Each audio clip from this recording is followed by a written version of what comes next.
5 stories, a new 4-legged whale fossil, why China is limiting online gaming for kids, and other stories you missed. PBS NewsHour's 5 stories serves up the most interesting stories from around the world that you may have missed. On this week's episode, Abdullah Gohar, a researcher at Mansoura University, works on renovating the 43-million-year-old fossil of a previously unknown amphibious 4-legged whale species called Phiomicetus anubis.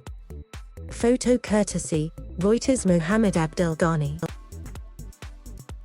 Scientists discovered a new fossil of a previously unknown whale, one that had 4 legs and a powerful, raptor-like mouth that could rip prey to shreds. According to a study just published in the Proceedings of the Royal Society B, the 43-million-year-old fossil belongs to the Protocetidae group of extinct whales.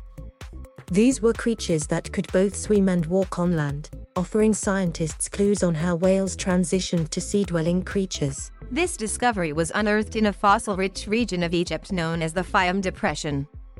And though they discovered only a partial skeleton, researchers believe the animal was likely 10 feet long and more than 1,300 pounds. The Egyptian-led team that discovered this new species named it Phiomicetus anubis, after the ancient canine-headed Egyptian god known as the protector of graves. After 14 years of pressure from environmental groups and labor advocates, the Environmental Protection Agency is banning a common pesticide linked to developmental problems in children. Chlorpyrifos, an inexpensive pesticide, has been on the market since 1965. It's been linked to neurological damage in children that can lead to attention deficit disorders, loss of working memory and reduced IQs. According to the EPA, approximately 5.1 million pounds of chlorpyrifos were used each year between 2014 and 2019 on vegetables, cotton, fruit, and other crops. In 2000, companies selling chlorpyrifos agreed to stop putting the chemical in indoor home pest control products except for child-proof insect traps. But according to The Conversation, studies have found more than 75% of people in the US still have traces of the chemical in their bodies due to residues on food. China has announced that anyone under the age of 18 can only play online video games for 3 hours a week, specifically between 8 and 9 p.m. on Fridays, weekends and public holidays.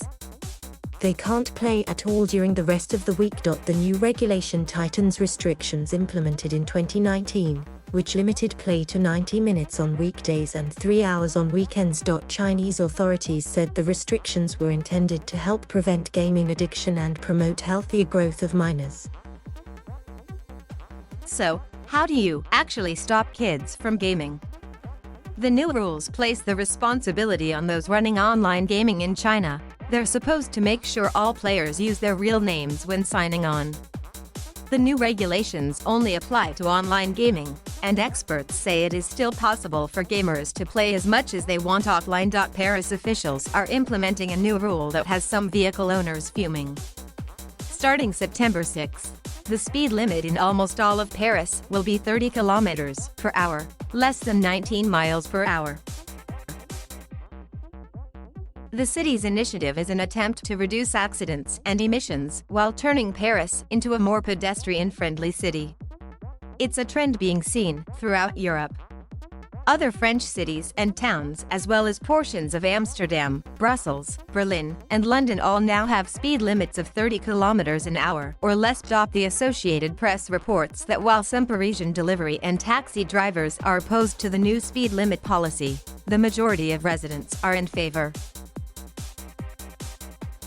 Although Zoom, Teams and Skype calls may have made work life a little easier during the pandemic, but things haven't gone well for everyone. A survey of 200 executives of companies with 500 employees or more found that 1 in 4 bosses has fired someone due to a blunder or gaffe made during an audio or video call.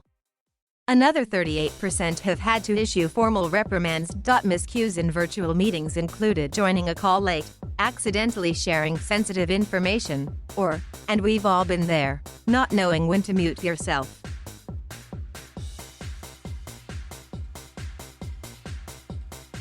Thank you for watching. Please subscribe.